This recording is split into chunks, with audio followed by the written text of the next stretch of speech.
Hello students, मैं विशाल गुप्ता आपका teacher. आज मैं आपको class 12th subject Indian economy के chapter number 1 Indian economy on the eve of independence के पार्ट 1 को कराने जा रहा हूं। इससे पहले कि ये मैं आप चैप्टर स्टार्ट करूं, मैं आपको एक इन्फॉर्मेशन देना चाहता हूं कि यदि आप मेरे साथ ऑनलाइन क्लासेस के लिए ज्वाइन करना चाहते हो तो आप मेरी हर वीडियो की डिस्क्रिप्शन को ध्यान से पढ़िए। उसमें कुछ ना कुछ इन्फॉर्मेशन आपके लिए होती है। और आप मेरे चैनल को सब्सक्राइब करना ना भूलें और शेयर और लाइक डेफिनेटली करें। तो चलिए अब हम स्टार्ट करते हैं chapter number 1 Indian economy on the eve of independence के पार्ट 1 को, जिसमें हम सबसे पहले डिस्कस करेंगे overall feature of Indian economy on the eve of independence. सबसे पहले आज़ादी के समय हमारे देश की इकोनॉमी अर्थव्यवस्था कैसी थी उसके बारे में चर्चा करें। आज़ादी आने के बिल्कुल एकदम उस वक्त पहले स्टैग्नेंट का इकोनॉमी का मतलब होता है जो एक जगह स्थिर है, रुकी हुई है। हमारे देश की अर्थव्यवस्था का भी ऐसा ही हाल था कि वो एक जगह रुकी हुई थी, विच शोज लिटिल और नो ग्रोथ। मतलब हमारे देश में गरीबी बहुत ज़्यादा थी, जिसकी वजह से हमारे देश की लोग भुखमरी का शिकार होते थे। उस वक्त बार बार जो एपिडेमिक्स आते थे, महामारी आती थी, जिसकी वजह से अकाल पड़ता था और हमारे लोगों के पास इतने पर्याप्त पैसे नहीं हो पाते थे, सफिशिएंट पैसे नहीं हो पाते थे कि वो अपने आप का गुजारा कर सकें। इसलिए हमारा देश एक जगह ही रुका हुआ था। इकोनॉमी देश की एक जगह रुकी हुई थी। बैकवर्ड इकोनॉमी का मतलब होता है पिछड़ी हुई इकोनॉमी। हमारी बहुत सारी पॉपुलेशन पुअर थी, उनके पास ना तो पर्याप्त मात्रा में सफिशिएंट फूड होता था, ना क्लोथ था, ना शेल्टर था। अनएम्प्लॉयमेंट भी बहुत ज़्यादा थी। और पर कैपिटा इनकम जिसको बोलते हैं, मतलब प्रति व्यक्ति आय बहुत ज़्यादा कम थी। ठीक है जी। उसके बाद डोमिनेंस ऑफ एग्रीकल्चर। हमारे देश में उस वक्त एग्रीकल्चर सेक्टर ही सबसे ज़्यादा डोमिनेट करता था। ऑलमोस्ट 72% पॉपुलेशन जो थी वो एग्रीकल्चर पे निर्भर थी। ठीक है। और एग्रीकल्चर में आउटपुट, जिसको हम प्रोडक्शन कह सकते हैं, और यहाँ प्रोडक्टिविटी दोनों बहुत लो थी, जिसकी वजह से इकॉनमी ग्रो नहीं कर पा रही थी। उसके बाद ब्लीक इंडस्ट्रियलाइजेशन का मतलब है हमारे देश में इंडस्ट्रियलाइजेशन की ग्रोथ नहीं हो रही। तो handicraft industry was destroyed. Handicraft industry जो है वो डिस्ट्रॉय हो गई थी पूरी तरह से। वो अंग्रेजों ने उसको डिस्ट्रॉय कर दिया था ताकि वो अपनी मशीनों का बना हुआ माल हमारे देश में बेच सके। और जिसको हम मॉडर्न इंडस्ट्री कहते हैं वो ना के बराबर थी। Heavy dependence on import machinery and related equipment. जैसा कि हमने पहले भी अब पिछले पॉइंट में भी डिस्कस किया कि जो मॉडर्न इंडस्ट्री थी वो बिल्कुल नहीं थी, और इसलिए हमें इंपोर्ट करवानी पड़ती थी। मशीनरी या उससे रिलेटेड इक्विपमेंट जो होते थे वो दूसरी कंट्रीज से मंगवाने पड़ते थे। इंपोर्ट हमारा बहुत ज़्यादा था, डिपेंडेंट थे हम इंग्लैंड पे। ये ठीक है जी। उसके बाद है लिमिटेड अर्बनाइजेशन। हमारा देश उस वक्त गांव का देश था। Bulk of population lived in villages. India की मैक्सिमम पॉपुलेशन शहरों में रहती थी, जिसकी वजह से हमारे देश की पॉपुलेशन को ग्रोथ से दूर रहना पड़ता था। बिकॉज गांव में सुविधाएं नहीं थी, गांव में इंफ्रास्ट्रक्चर नहीं होता था, जिसकी वजह से हमारे देश में की इकोनॉमी इतनी ज़्यादा तरक्की नहीं कर पाई। सेमी फ्यूडल इकोनॉमी का मतलब होता है कि हमारी जो इकोनॉमी थी ना ही पूरी तरह से फेड्यूल थी, ज़मींदारी थी, ना ही पूरी तरह से कैपिटलिस्टिक थी। तो फिर क्या थी? तो ये मिक्स थी। तो हमारी इकोनॉमी उस वक्त भी मिक्स्ड इकोनॉमी थी, और हमारा जो प्रोडक्शन था वो लो प्रोडक्टिविटी की वजह से कम होता था एग्रीकल्चर में भी।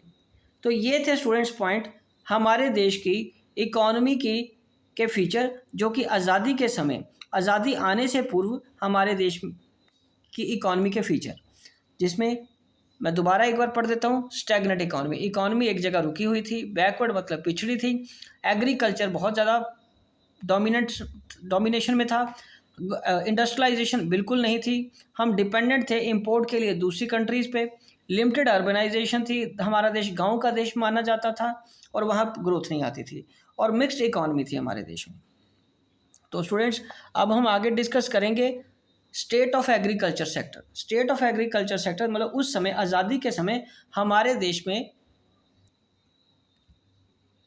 एग्रीकल्चर का क्या रोल था या क्या पोजीशन थी। सबसे पहले हम डिस्कस करेंगे low production and productivity. Low production का मतलब है, production refers to total output and productivity refers to output per hectare of land. कि मतलब उस टोटल प्रोडक्शन का यहाँ मतलब, या प्रोडक्शन का मतलब है कि कितना उत्पादन होता है, और प्रोडक्टिविटी का मतलब प्रति हेक्टर लैंड में, एक एरिया होता है 1 हेक्टर लैंड, उसमें कितनी प्रोडक्शन आने की संभावना है या कितनी आउटपुट हम जनरेट कर पाते हैं, तो उसको क्या बोलते हैं, productivity. Both were low because of pressure of population, क्योंकि हमारे देश की जनसंख्या बहुत ज़्यादा थी, हम जितना भी प्रोड्यूस कर लेते थे वो कम पड़ता था। बिकॉज लैक ऑफ मीन्स, क्योंकि किसानों के पास जो एक्चुअल में टिलर ऑफ द सॉइल, जो भूमिहीन किसान कह सकते हैं, जो एक्चुअल में खेती करते थे, किराए पे ज़मीन लेके खेती करते थे, उनको हम टिलर ऑफ सॉइल बोलते हैं। उनके पास लैक ऑफ मीन था, उनके पास संसाधन नहीं थे खेती को डेवलप करने के लिए, प्रोडक्टिविटी को बढ़ाने के लिए, और उनको अगर वो कोई कुछ कर भी लेता था तो उनको लैक ऑफ इंसेंटिव था, उनको बदले में कुछ एक्स्ट्रा नहीं मिलता था, जिसकी वजह से प्रोडक्टिविटी नहीं बढ़ पाती थी। ठीक है जी। उसके बाद है exploitative land settlement system. Exploitative land settlement system का मतलब क्या है कि हमारे देश में उस वक्त जमींदारी सिस्टम था, जमींदारी सिस्टम था। ठीक है जी। जमींदार को ब्रिटिश गवर्नमेंट ने लैंड का ऑनर किसको बना दिया था, लैंड ऑनर, जमींदार को डिक्लेयर कर दिया था, जमींदार को लैंड ऑनर बना दिया था। और टिलर ऑफ सॉइल इसके अंडर काम करते थे। जो फार्मर्स हैं, जो जिसको हम टिलर्स ऑफ द सॉइल बोलते हैं, वो इसके अंडर काम करते थे। ब्रिटिश गवर्नमेंट जमींदार से लैंड रेवेन्यू लेती थी, लैंड रेवेन्यू लेती थी, जिसको हम टैक्स भी बोलते हैं। और जमींदार फार्मर से कितना भी एक्सट्रैक्ट करने का अधिकार था, वो जितना मर्जी चाहे फार्मर से ले सकता था पैसे, बट उसको प्रोड्यूस की कॉस्ट नहीं मिलती थी। टिलर ऑफ सॉइल को, फार्मर को उसकी प्रोड्यूस की कीमत या कॉस्ट उसी को ही बेयर करनी पड़ती थी, और ये जितना मर्जी चाहे इनसे जो टैक्स है वो वसूल कर सकता था। ठीक है जी। अब हम आगे बात करते हैं इसके तीसरे पॉइंट की, force commercialisation of agriculture. Force commercialisation of agriculture का मतलब है कि हमारे देश का जो किसान है, जो फार्मर्स हैं, फार्मर्स थे उस वक्त आज़ादी के समय में, वो सबसिस्टेंस फार्मिंग करते थे, मतलब उतना ही उगाते थे जितना उनको अपनी घर की ज़रूरत पूरी करने के लिए मिल जाता था। ज़मींदार को किराया या रेंट या यूँ कह लो टैक्स पूरा कर देने के बाद, उन्होंने कभी सोचा ही नहीं था कि एग्रीकल्चर अब प्रॉफिट वेंचर भी हो सकता है। ठीक है जी। एग्रीकल्चर प्रॉफिट वेंचर हो सकता है, उन्होंने कभी भी नहीं सोचा था, बट अंग्रेज़ों ने कमर्शलाइज करवाई खेती, कमर्शलाइज करवाई फार्मिंग, उनको फोर्सफुली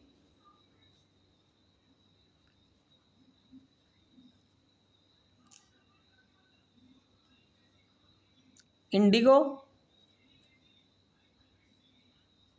एंड कॉटन उगाने को कहा गया, उनको प्रेशराइज किया गया या उनको लालच दिया गया। थ्रू प्रेशर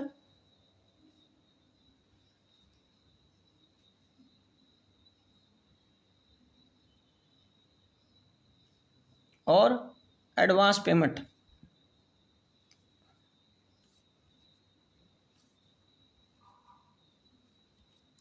ठीक है जी। जिसकी वजह से उनको ज़बरदस्ती एडवांस पेमेंट दी जाती थी या प्रेशर किया जाता था ताकि वो कमर्शलाइज खेती करें। और अब जैसा कि हमें पता है कि वो सबसिस्टेंस फार्मिंग करते थे, तो उनके पास एक्स्ट्रा पैसे नहीं होते थे, रादर पैसे होते ही नहीं थे, तो इंडिगो या कॉटन उगाने के लिए फिर उन्हें उधार लेना पड़ता था, क्रेडिट पे पैसे लेने पड़ते थे, जिसकी वजह से फिर वो डेट ट्रैप में फंस जाते थे, उधार के जाल में, डेट ट्रैप में फंस जाते थे। नेक्स्ट पॉइंट है lack of investment in agriculture infrastructure. Lack of investment in agriculture infrastructure का मतलब क्या है कि एग्रीकल्चर में जो इंफ्रास्ट्रक्चर है उसकी कमी थी। ना तो इरिगेशन के सिस्टम डेवलप थे, ना ही मॉडर्न सीड्स या इक्विपमेंट्स किसानों को मिलती थी। ज़मींदार जितना भी प्रॉफिट एग्रीकल्चर से अर्न करते थे वो सारा अपने लग्जरीज ऑफ लाइफ में स्पेंड कर देते थे। एग्रीकल्चर में इन्वेस्टमेंट नहीं होती थी। ठीक है जी। उसके बाद है gulf between honours of soil and tiller of soil. Gulf का मतलब है यहाँ पे गैप। गल्फ का मतलब है गैप था। गैप किस में है? Owner of the soil and tiller of the soil. Agriculture during the British Raj characterised by the gulf between owner of soil and tiller on the soil. Because ये जो जमींदार थे they never shared cost of production but always get share of farm produce in form of rent. ठीक है जी। जिसकी वजह से ज़मींदार अमीर होता जा रहा था और जो टिलर ऑफ सॉइल था वो और गरीब होता जा रहा था। Right student. उसके बाद small and fragmented land holding. हमारे देश में सिस्टम है कि हमारे देश के जो पीढ़ी दर पीढ़ी जगह होती है, ज़मीन होती है, वो बढ़ती जाती है। बाप दादाओं की ज़मीन आगे उनके बच्चों में बढ़ती जाती है और खेत का साइज़ छोटा होता जाता है, जिसकी वजह से प्रोडक्शन या प्रोडक्टिविटी दोनों ही अफेक्ट होती हैं। स्मॉल का मतलब तो हम समझते हैं छोटा साइज, फ्रैगमेंटेड का मतलब टुकड़ों में बटी हुई जगह थी, तो उसको उस पर खेती करना मुश्किल हो जाता था, जिसपे मॉडर्न इक्विपमेंट्स का इस्तेमाल भी नहीं हो पाता था। टुकड़ों में खेती होने की वजह से, अलग अलग जगह छोटे छोटे लैंड के टुकड़े होने की वजह से खेती में आउटपुट नहीं आती थी और प्रोडक्टिविटी भी ज़्यादा नहीं बढ़ पाती थी। Subsistence outlook. हमारे देश के किसान कभी भी एग्रीकल्चर को प्रॉफिट वेंचर नहीं समझते थे। प्रॉफिट वेंचर उनको पता ही नहीं था कि ये हो सकता है। वो उतना ही उगाते थे। सबसिस्टेंस का मतलब है फॉर सेल्फ कंजम्पशन, मतलब प्रोडक्शन फॉर सेल्फ कंजम्पशन के लिए ही वो उगाते थे। इसके अलावा उनके पास जीवन जीने का और कोई साधन नहीं था। उनको ना पैसा नहीं कमाने का पता था कि पैसा अर्न किया जा सकता है एग्रीकल्चर से। मनी मेकिंग का प्रोसेस उनको पता ही नहीं था। वो बार्टर सिस्टम पे चलते थे, जिसकी वजह से हमारे देश की इकॉनमी ग्रो नहीं हो पाई। तो स्टूडेंट्स, ये थे पॉइंट एग्रीकल्चर से रिलेटेड।